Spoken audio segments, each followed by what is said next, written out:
B-1B Lancers returned to the South China Sea region to conduct bilateral bomber task force operations out of Andersen Air Force Base, Guam, on July 17. Two bombers and approximately 170 airmen from the 37th Expeditionary Bomb Squadron, 28th Wing, Ellsworth Air Force Base, South Dakota were deployed to support the training efforts of the Pacific Air Forces. The training efforts are with allies, partners and joint forces, and strategic deterrence missions to reinforce the rules-based international order in the region. The B-1s conducted bilateral intercept training with Kokujiatai, or the Japanese Air Self-Defense Force JASDF, before arriving in Guam. The training also included F-15Js over the Sea of Japan to enhance readiness and interoperability. Kokujiatai has steadily and successfully enhanced bilateral response capability in TTP tactics, techniques, and procedures through the training, said JASDF LT Colonel Sirota Takamichi, 204th Fighter Squadron Commander. We remain committed to bilateral training to strengthen alliance capabilities, as well as interoperability to deter and counter threats. The U.S. Strategic Command routinely conducts BTF operations across the globe as a demonstration of U.S. commitment to collective defense and to integrate with geographic combatant command operations and activities.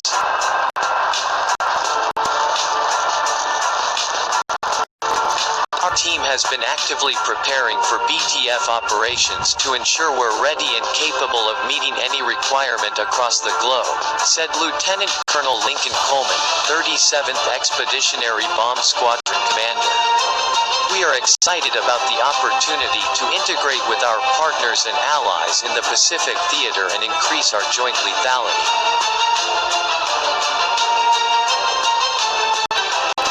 Andersen AFB last hosted B-1s in May 2020, when bombers from the 9th Expeditionary Bomb Squadron, 7th Bomb Wing, Dyess Air Force Base, Texas, conducted multiple sequenced bilateral missions. The multi-mission B-1 is the backbone of America's long-range bomber force with the most massive conventional payload of both guided and unguided weapons in the Air Force inventory. The bombers can rapidly deliver massive quantities of precision and non-precision weapons against any adversary, anywhere in the world, and at any time.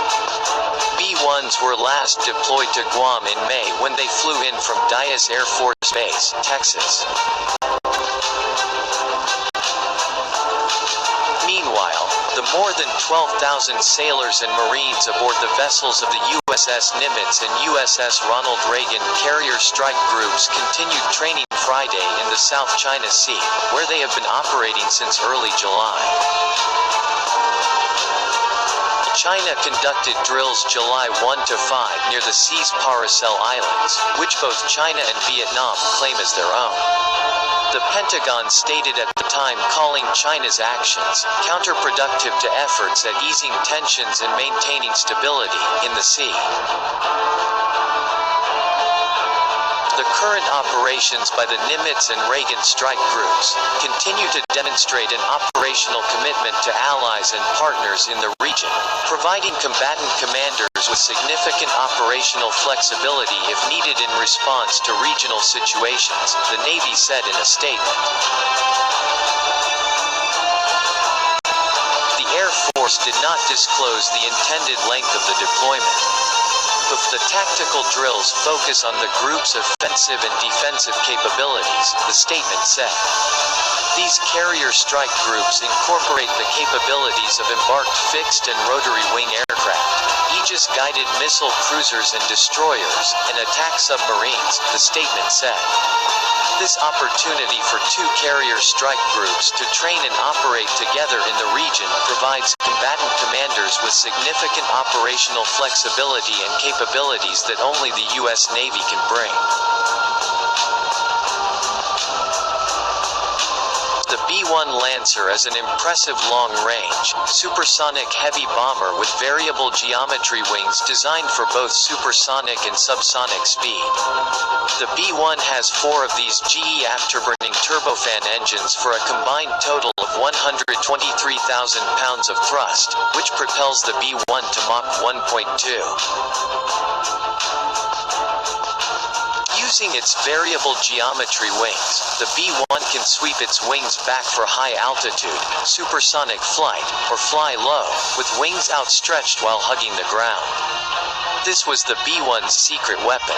Using its variable geometry wings, the B-1 can sweep its wings back for high altitude, supersonic flight, or fly low, with wings outstretched while hugging the ground. This was the B-1's secret weapon. By flying low to the ground, the B-1 would be able to slip under enemy air defense radars, which would be unable to distinguish the movement and the size.